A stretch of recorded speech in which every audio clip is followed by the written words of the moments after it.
गुरुग्राम के IMT मानेसर में कर्मचारी राज्य बीमा निगम एवं रोजगार मंत्रालय के द्वारा आयोजित कार्यक्रम में आज ESIC के 500 बेड के अस्पताल का शिलान्यास किया गया। गुरुग्राम की मानेसर हरियाणा का एक बड़ा क्षेत्र और औद्योगिक क्षेत्र में कर्मचारियों को बेहतर सेवाएं मिल सके, उसके लिए अस्पताल एक वरदान साबित होगा। औद्योगिक क्षेत्र में कर्मचारियों के इलाज के लिए अलग अलग इलाकों में ESIC अस्पताल खुले हुए हैं। इसी कड़ी में गुरुग्राम में भी 2 अस्पताल हैं, लेकिन औद्योगिक क्षेत्र के बढ़ते आंकड़ों को मद्देनजर रखते हुए सरकार की तरफ से केंद्र सरकार के सामने यह पेशकश की गई थी, जिसके बाद 3 महीने के अंदर ही रोजगार मंत्रालय ने इसको हरी झंडी दे दी और आज 500 बेड के अस्पताल का शिलान्यास भी हो गया। इस अस्पताल के बनने में गुरुग्राम के औद्योगिक क्षेत्र को ही नहीं बल्कि नूंह, रेवाड़ी, महेंद्रगढ़ के भी करीब 6 लाख से ज्यादा कर्मचारियों को स्वास्थ्य सेवाओं का फायदा मिल पाएगा। CM मनोहर लाल, केंद्रीय मंत्री भूपेंद्र यादव, डिप्टी CM दुष्यंत चौटाला और केंद्रीय राज्य मंत्री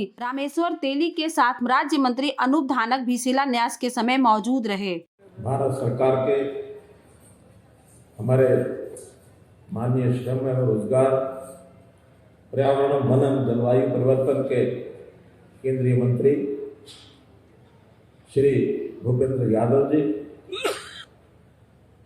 ESI के इस 500 बेड के अस्पताल का मात्र शिलान्यास का ये अवसर नहीं है। वास्तव में तो ये जो श्रम शक्ति है, बहुत बड़ा एक वर्ग हमारा यह है। श्रम शक्ति अगर मैं कहूँ कि विश्व के निर्माता के नाते से किसी की सबसे बड़ी भागीदारी है तो हमारी श्रम शक्ति से है।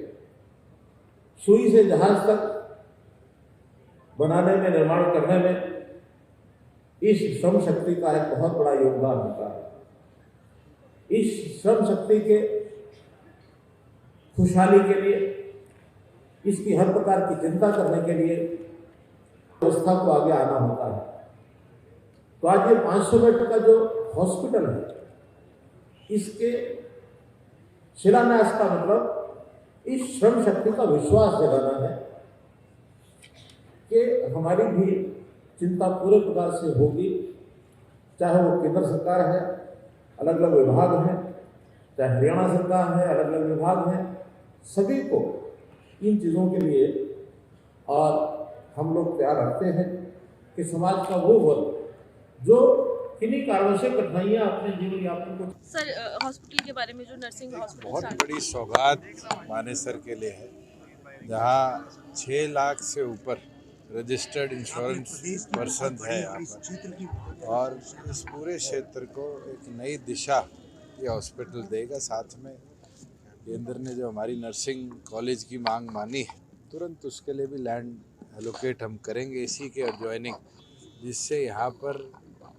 हॉस्पिटल के साथ साथ मेडिकल कॉलेज भी बने। मैं तो आभार प्रकट करूँगा भूपेंद्र यादव जी का, जिनको हमने 6 प्रपोजल भेजे, उनमें से एक का आज इनॉग्रेशन किया है और 5 को इस वित्त वर्ष जो 22-23 का शुरू होगा, हमें पूरी उम्मीद है कि उनकी भी कंस्ट्रक्शन और उसकी कंप्लीशन 2024 से पहले हम करने का काम करेंगे, जिससे देश के अंदर हरियाणा वो राज्य बने जो अपने तमाम IPs को पूरी सुविधा ESI की दिलवाने का काम करें। सर, गुरुग्राम में भी हाल ही में इतना बड़ा हादसा हुआ है, किसको जिम्मेदार मानते? प्रशासन ऐसे में OC क्यों देता है और जांच क्यों नहीं करता है? जब पूरी इंक्वायरी चल रही है, डिप्टी कमिश्नर खुद देर रात तक साइट में रहे थे, उसके आसपास भी एक्सकवेशन का काम हुआ था।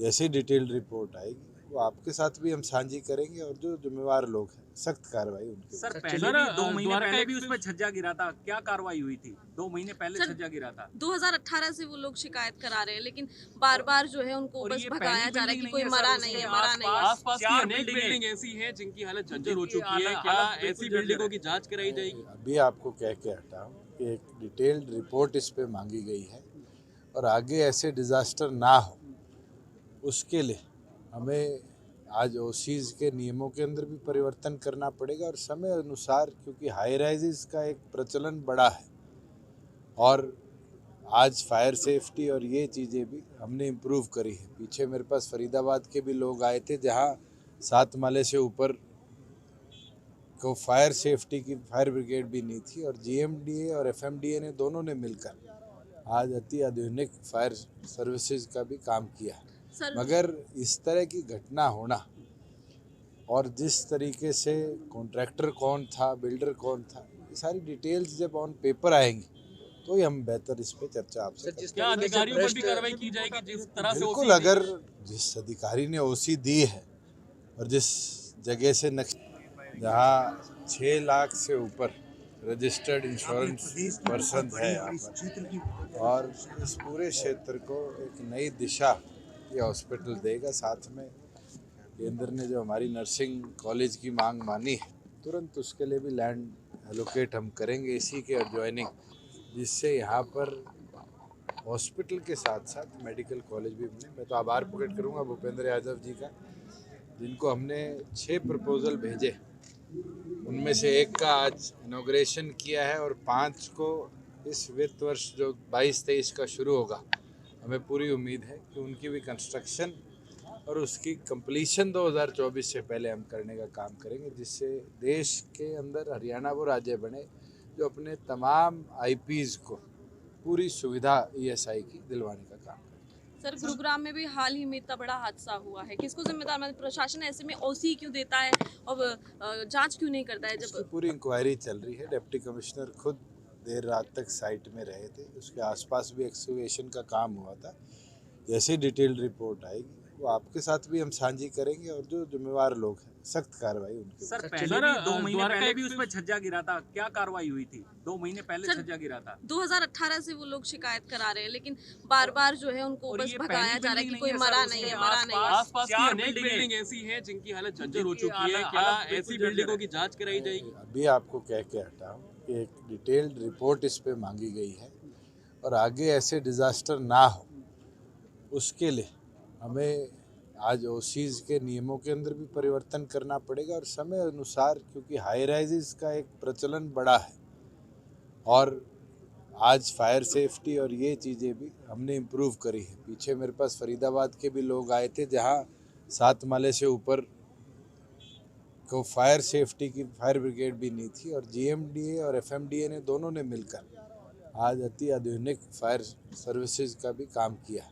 सर मगर इस तरह की घटना होना और जिस तरीके से कॉन्ट्रैक्टर कौन था, बिल्डर कौन था, ये सारी डिटेल्स जब ऑन पेपर आएंगी तो ही हम बेहतर इस पे चर्चा आपसे करेंगे। क्या अधिकारियों पर भी कार्रवाई की जाएगी जिस तरह से बिल्कुल, OC अगर जिस अधिकारी ने ओसी दी है और जिस जगह से नक्शे पास हुए हैं, जो अधिकारी इन्वॉल्व रहे हैं और अगर उस रिपोर्ट के अंदर उनकी इन्वॉल्वमेंट साबित होती है तो कार्रवाई सख्त से सख्त होगी। सर जो लोग वहाँ पर उस बिल्डिंग में ऊपर 7वें माले से लेकर 18 माले तक रह रहे थे, अब उनका क्या होगा? क्योंकि वो लोग वहाँ रहने के लिए तैयार नहीं है और बिल्डर जो है वो सामने आने के लिए तैयार नहीं है। पहले रिपोर्ट आने दीजिए, आज ये कहना उनका क्या होगा बहुत अर्ली है।